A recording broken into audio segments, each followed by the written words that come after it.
وقتی من صحبت میکنم بیا رو من. وقتی حاج آقا سلام علیکم، خیلی محبت کردین. خدا انشالله به سفره شما برکت بده، به خانواده شما، به زندگی شما.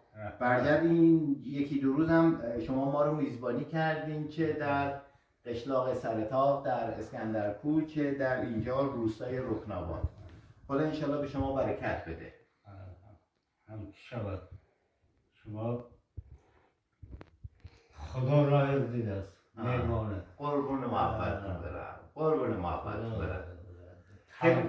تقدیر کرده بود است، همین یا بردنالو یا پیاله آب. آره شما ایران آمده برای یا بردنالو محبت کردیم. آره استاد یه مقطعی در مشهد تشریف داشتن و خب برگرد مهمان نوازی ایرانی ها رو دیدن، متقابلا دارن به قول خودشون جبران میکنن. خیلی متشکرم.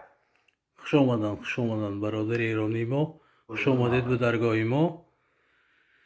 در این ما برای شما هم ایرانی ها گشاده است. قربون تو برم.